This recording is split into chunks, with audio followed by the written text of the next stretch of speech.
मिथ्यात्व है। इसलिए कहा ने अपने में ही यहां पर ही स्वयं का ही अनुभव हो रहा है। इसलिए समय सार में यह कहा आबाल गोपाल सभी को भगवान आत्मा अनुभव में आ रहा है। आएगा ऐसा नहीं, आबाल गोपाल सभी को भगवान आत्मा अनुभव में आ रहा है, सिर्फ दृष्टि नहीं खुलने के कारण उसको यह दिखाई नहीं देता है। माने एक कदम भी पर में से अपने में नहीं आना, उसे कहते हैं जागना है। एक ज्ञान का स्वरूप ऐसा, ज्ञान दीपक और ज्ञान दर्पण, ये दोनों स्वच्छ और प्रत्यक्ष प्रकट है। दर्पण में वो जो प्रतिबिंबित होता है, दर्पण में भाषा प्रतिबिंबित होती है, शब्द प्रतिबिंबित होते हैं, मगर दर्पण में वो भाव प्रतिबिंबित नहीं होते। राग और द्वेष के विकल्प ये दर्पण में प्रतिबिंबित नहीं होते। ज्ञान दर्पण में ये शब्द भी प्रतिबिंबित होते हैं। जब तुम सुनते हो ना, ऐसा ये ज्ञान का ऐसा ये अलिप्त स्वरूप है, अलिप्त स्वरूप, कि जब तुम ये वाणी सुनते हो तो वाणी सुनना, ये वाणी, ये पुद्गल और वाणी सुनने का विकल्प, ये जो इच्छा हो रही है, ये इच्छा जो विकल्प में अभी व्यक्त हो रही है, अभी मुझे भगवान की वाणी सुननी है, तो ये जो इच्छा है, ये इच्छा को भी तुम जानते हो, तुम्हें पता है अभी मुझे थोड़ी इच्छा है, अब इच्छा नहीं है सुनने की। वो जो जानने में आ रहा है, वाणी भी जानने में आ रही है, वाणी को सुनने की इच्छा भी जानने में आ रही है, ये सब ज्ञान दर्पण में प्रतिबिंबित होता है। मगर जिस ज्ञान दर्पण में भेद नहीं हुआ, ऐसे एक, इसलिए कुछ हुआ ही नहीं। इसलिए जब कुछ हुआ नहीं है तो उस पर आरोप कैसा, क्या हुआ? सबसे पहले ये पूछते हैं ना, कोई भी घटना घटित हुई, किसी को सजा मिले, मगर सजा मिले तो पहले पूछते हैं ना, उसने क्या किया, घटना क्या हुई थी ये बताओ।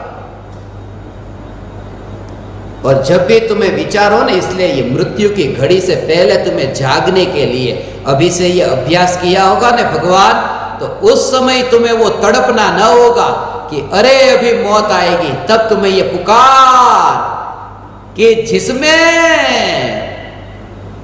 क्या हुआ ये बात ही नहीं आती।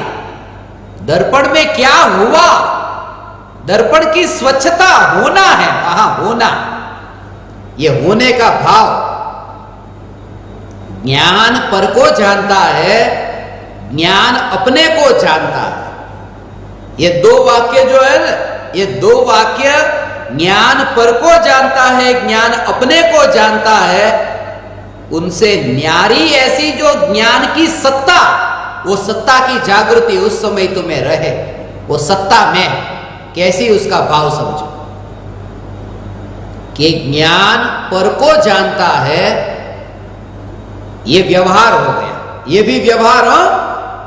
ज्ञान पर को जानता है, ये व्यवहार है, और ज्ञान आत्मा को जानता है, ये भी व्यवहार है। ये दोनों व्यवहार, आज तक तुमने ये नहीं सुना होगा कि ज्ञान जब पर को जानता है, ये व्यवहार,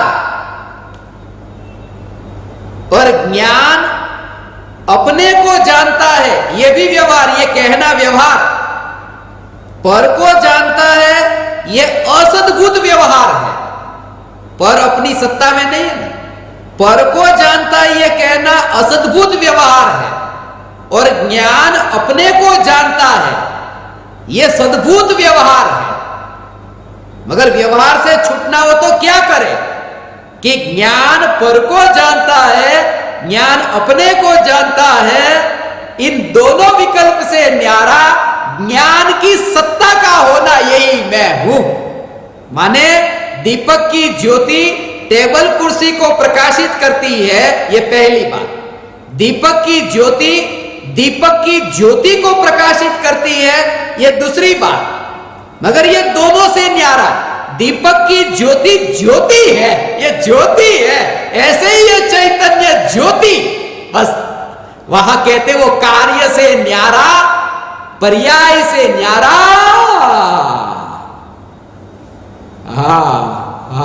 ऐसा ही ध्रुव उसका होना, यही मैं हूं। होता ही क्या है? होना, होता नहीं, होना। होना माने सत्ता रूप होना, ऐसा ये द्रव्य। मृत्यु हुई, कहा मृत्यु हुई? मृत्यु को जानना, मैं मृत्यु को जानता हूं, ये व्यवहार, मृत्यु को जानता हूं, ये व्यवहार हो। और वो भी ज्ञानी के लिए, अज्ञानी के लिए तो व्यवहार भी नहीं, क्योंकि वहां का निश्चय व्यवहार। ज्ञानी यदि मृत्यु को जान सके ना, कि आत्मा मृत्यु को जानता है, ये कहना ज्ञानी कहते, तो ज्ञानी के लिए निश्चय व्यवहार घटित होते हैं कि आत्मा मृत्यु को जानता है। मौत की घड़ी आए ना, उससे पहले की ये तैयारी अभी से करना है कि मैं मौत को जानता हूं, ये असद्भुत व्यवहार, और मैं अमृत को जानता हूं, ये सद्भुत व्यवहार।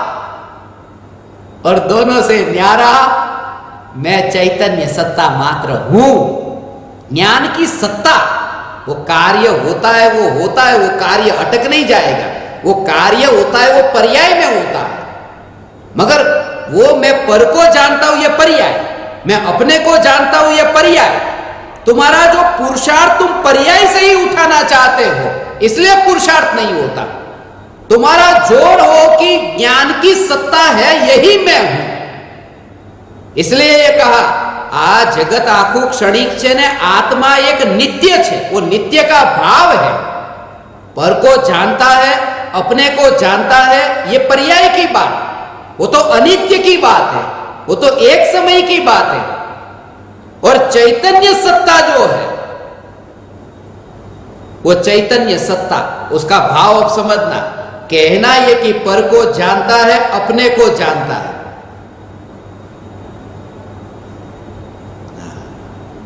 सत्ता का होना, स्व पर को प्रकाशित करने वाली ऐसी जो चैतन्य सत्ता, मगर उस सत्ता की स्पर्शना में ये विकल्प नहीं, स्व और पर का विकल्प नहीं होता, भेद का विकल्प है ना। अनुभूति के काल में तो अभेद है, इसलिए चैतन्य मात्र कहा। ये मात्र, राग का विकल्प जिसमें नहीं है, ऐसा नहीं। स्व और पर को प्रकाशित करने वाले भेद का विकल्प जहां नहीं है, ऐसी ये चैतन्य सत्ता। ज्ञान से ज्ञान प्रकाशित हो रहा है,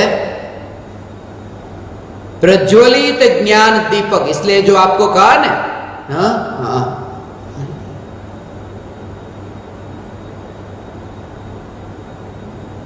ये कहा, हे ज्ञान दीपक, तुम त्रिकाल प्रज्वलित ज्ञान दीपक हो। त्रिकाल प्रज्वलित, और दर्पण भी त्रिकाल स्वच्छ है, इसलिए ये जलते हुए दीपक को दर्पण की स्वच्छता के साथ में तुलना करके ये समझाया।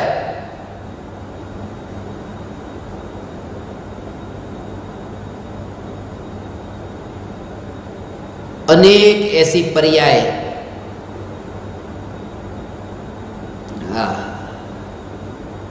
मौत की घड़ी आए ना भगवान, मौत जानने में तो आएगी ना, ज्ञान का ज्ञेय तो बनेगी ना। जब वो मौत भी ज्ञान का ज्ञेय बनेगी, कोई भी पदार्थ ज्ञान का ज्ञेय बने ना, दुख के निमित्त भी कोई आए, दुख के निमित्त कोई आए, जैसे शत्रु है, वो दुख का निमित्त तुम्हारे सामने आए, तो ये जागृति, अपन किसी को शत्रु को कहते हैं ना बोलने में, जा मैं तेरे से नहीं डरता, तेरे जैसे तो बहुत आए और गए, मैं तेरे से नहीं डरता। ये ज्ञान की पर्याय में भूतकाल में अनंत ज्ञेय आए हैं, और अनंत ज्ञेय नहीं, अनंत दुख। एक समय की पर्याय का एक, फिर दूसरे समय की पर्याय का, ऐसे अनंत समय की पर्याय। एक समय की पर्याय में अनंत दुख, दूसरी समय की पर्याय में अनंत दुख, ऐसे अनंत काल बीता और अनंत दुख ज्ञान में प्रतिबिंबित हुआ।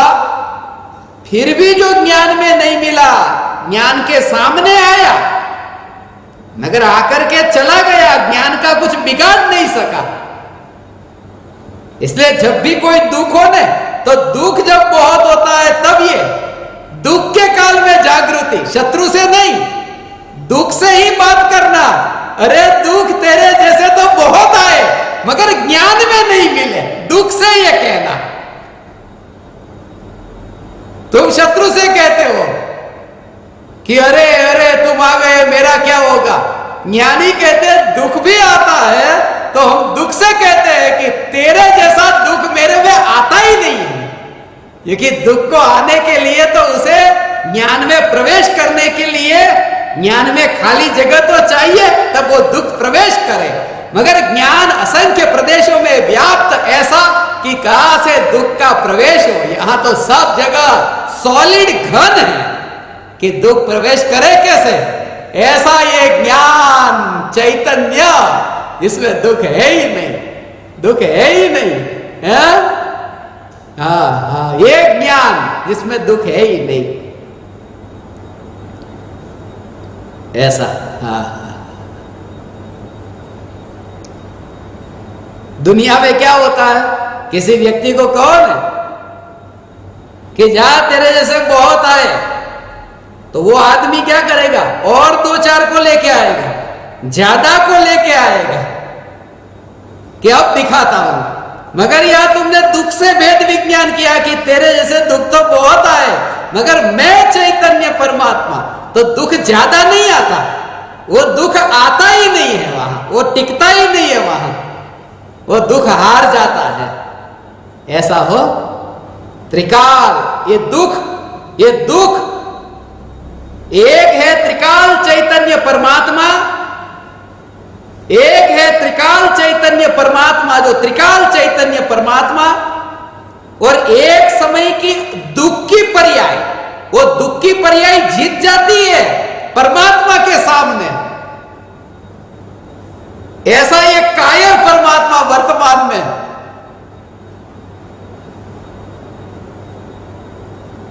मगर वो ऐसा नजदीक, वो नजदीक भी उतना नजदीक नहीं है, उसका भाव समझना। कभी कभी ऐसा होता है ना कि तुम्हारी आंख के पास में कोई आकर के ऐसा हाथ घुमाए ना, तुम्हें ऐसा लगता है अभी तुम आंख बंद कर देते हो। आंख के पास में आकर के हाथ घुमाए, तुम आंख बंद क्यों करते हो? और वो तुम्हारा मित्र है, आंख फोड़ने वाला नहीं है, और फोड़ेगा तो उसकी भी तो दो है। तुम्हें पूरा पता है कि वो आंख फोड़ने वाला नहीं है, मगर कैसे कायर अज्ञानी की यह हालत है, जैसे वो हाथ भी आंख को छूता भी नहीं है और हम डर जाते हैं। ऐसे ही जिस दुख ने, इसलिए जिस दुख ने ज्ञान को छुआ नहीं है, वो त्रिकाल में आनंद स्वरूप हूं ने, वो त्रिकाल आनंद स्वरूप का मतलब ये कि भूतकाल में आनंद स्वरूप में कैसे, कि भूतकाल में भी आनंद स्वरूप, क्योंकि दुख ने ज्ञान में प्रवेश नहीं किया, तो वो भगवान आत्मा जो स्वभाव से सुख स्वरूप है, वो दुखी कैसे हुआ। फिर मैं भावना पाता हूं, कोई विरला मेरे भाव को समझ करके यात्रा करे। मैं जिसकी बात कर रहा हूं वो दुख ने जिसमें प्रवेश नहीं किया, दुख ने जिसमें प्रवेश नहीं किया, दुख जिसके नजदीक नहीं आया।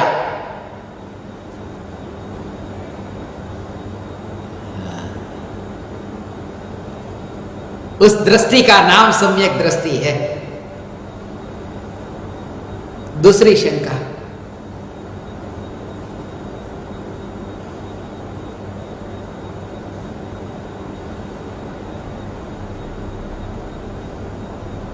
पूजनीय गुरुदेव,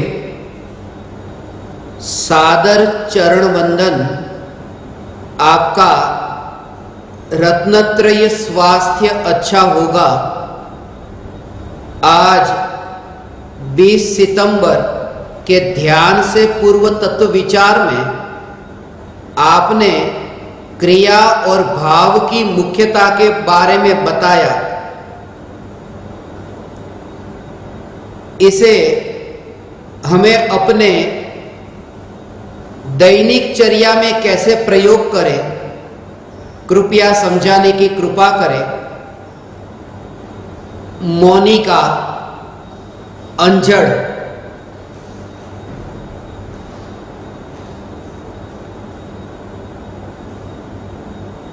बीस तारीख की सुबह ध्यान से पूर्व तत्व विचार, चैतन्य तत्व विचार में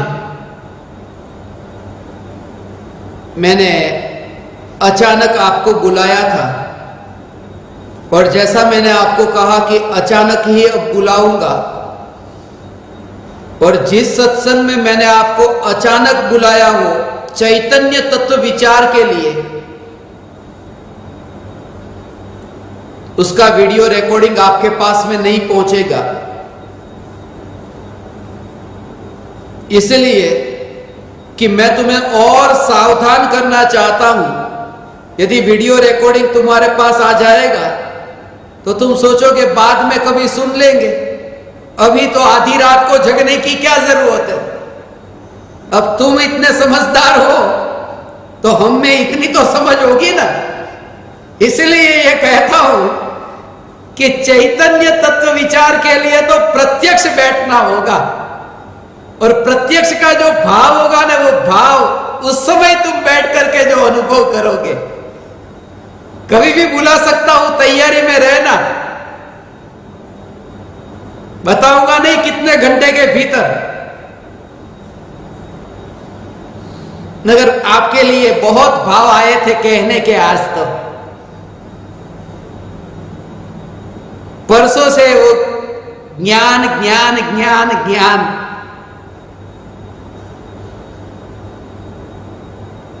ऐसा भाव आता है भगवान।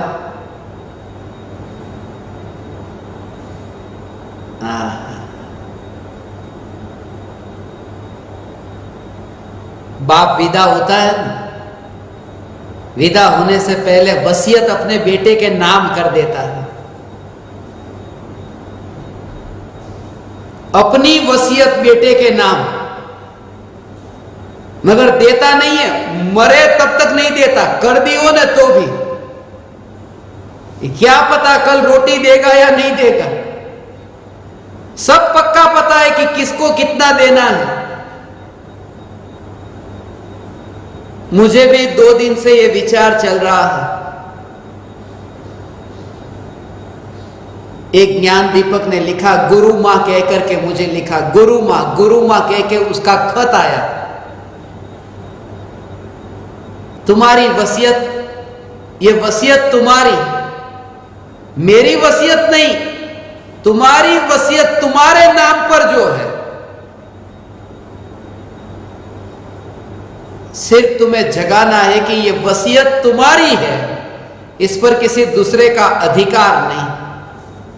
वरना इस काल में फिर ये पुकार मुझे तो नहीं दिखता, मैं तो ऐसा भाव भाता हूं तुम्हारे लिए। ये राग का भाव है ना भगवान। वो बेटा कोई भूखा नहीं रहता बाप के जाने के बाद में, मगर बाप को ये भाव आता है बेटे के लिए थोड़ी और कमाई कर लो और देकर जाओ। कोई अधूरा नहीं रहता, मगर ये भाव आता है कि हे ज्ञान दीपक, जितना ये अवसर मिला है तुम्हें, हर पल ये चैतन्य चैतन्य चैतन्य, ये चैतन्य। मैं ज्ञान दीपकों को जब मैंने कहा ना, ऐसा ऐसा भाव आया है भगवान, मैं तो ऐसा हूं अभी तो ज्यादा देर यहां रहने को नहीं मिलता, मुसाफिर हूं, जाने की तैयारी में हूं। ऐसा ही जाते जाते ऐसे ही, ऐसा ही, इशारे से तुमको कह रहा हूं ऐसा। हाँ हाँ, परदेश में ऐसा बहुत बार हुआ था। कल रात को ये मुझे रात्रि में, ये सपने में ये विचार आ रहा था। उसे तुम सपना कहो, मगर वो रात्रि का विचार था। रात्रि में वो ज्ञान का जानने रूप वहां परिणमन था।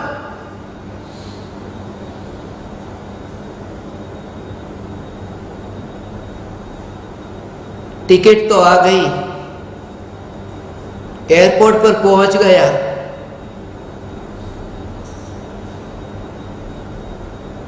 लगेज वगैरह जो था वो चेक इन भी करा दिया, बोर्डिंग पास मिल गया। वो एयरपोर्ट ऐसा था कि कांच की दीवार थी, वो कांच की दीवार थी, और कांच की दीवार मैं अमेरिका में था, प्रदेश में था और भारत की ओर आ रहा था। मेरा सामान सब चेक इन हो गया, बोर्डिंग पास आ गया। अनाउंसमेंट हो रहा है कि थोड़ी देर में ये फ्लाइट टेक ऑफ होने वाली है। मगर बाहर के जो लोग हैं ना, जो छोड़ने के लिए आए, उनकी लिमिट होती है, वो भीतर अंदर नहीं जा सकते।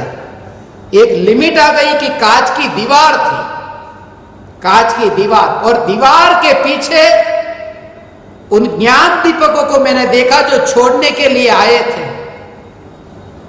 और मैं उन्हें इशारे से, क्योंकि आवाज तो जाती नहीं, मगर इशारे से ऐसे समझा रहा था, एक चैतन्य परमात्मा को मत भूलना। दूसरी ओर से वो पुकार सुनाई देती थी कि अभी ये विमान उड़ने वाला है, और मैं उन्हें इशारे से समझाता था। मेरा ध्यान उनकी ओर था, समझाता था, समझाता था ऐसे। मगर कांच की दीवार थी, पीछे वे खड़े थे। इशारे से समझाता था, वो पीछे खड़े थे। और इसे ही विचार ऐसा बदल गया कि मुझे तुम याद आए अचानक, कि बस अब मेरा taking of, flight is taking of, अभी मैं विदा हो रहा हूं, ऐसा। और कांच की दीवार है, मुझे लैपटॉप दिखाई दिया। ये लैपटॉप का ऊपर का जो कांच है ना, कि जैसे कांच के पीछे तुम खड़े हो। वो रात्रि में मुझे यह दृश्य दिखाई दिया कि मां विदा हो रही है। ये गुरु मां बोला ना, वो विदा हो रही है, इशारे से तुम्हें समझा रही है। एक ज्ञान दीपक ये एयरपोर्ट पर आ गए, ऐसा दृश्य मैंने देखा था रात को। कांच को मैंने छुआ, वो बोल रहे आशीर्वाद दो, आशीर्वाद देने छुआ, तुम्हारा सिर नहीं था, वहां लैपटॉप का कांच था। मैंने उठ करके ऐसा देखा, लैपटॉप का कांच था, और फिर मैं बैठ गया। हे ज्ञान दीपक, और तब से ये ज्ञान का विचार चल रहा था कि तुम्हें ये पुकार, ज्ञान ज्ञान और ज्ञान के इशारे से ये पुकार, तुम यहां नहीं हो, मगर मैं एयरपोर्ट पर टेकिंग ऑफ। हे ज्ञान दीपक, कोई बेटा भूखा नहीं रहता, उसे अपने लिए रोटी मिल जाती है, मगर ये जाते जाते ये भाव तुम्हारे प्रति आया है, हे ज्ञान दीपक, ये भाव कि ये ज्ञान की सत्ता बस एक भी विकल्प जिसमें प्रवेश नहीं करता, होना जिसमें होता नहीं, मौत से पहले तुम जाग जाओ। और ये सबका वही हाल है, सबका वही हाल। ऐसा पीछे मुड़ करके देखने वाले तो कोई होते हैं, बाकी सब नहीं होते, सब नहीं होते। बापू जी को मैं बहुत कहता था, मैं अमेरिका जाता तो उनको भी कहता था, आपको अमेरिका जाना है ना, आपका भी नंबर आएगा, ऐसा कहता था। रात को वो भी मुझे विचार आया, मोटा भाई को कहता, उनको भी विदेश जाना होगा, आज मैं जा रहा हूं, तुम्हें भी कभी जाने को मिलेगा। और भी गांव के बच्चों को मैं कहता, कभी तुम्हें भी विदेश जाना को मिलेगा, सबको मिलेगा। सबकी फ्लाइट टेक ऑफ होने वाली है, सबको मिलेगा, सबको मिलेगा, यहां से विदा तो सबको होना है, मगर होने से पहले पीछे मुड़ करके वो उपदेश दे सके कोई, बाकी तो वैसे ही चले जाएंगे कांच की ओर देख करके। मगर कौन दे? जिसने पाया वो दूसरे को उपदेश दे कि एकमात्र चैतन्य, वरना फ्लाइट तो टेक ऑफ होने ही वाली है।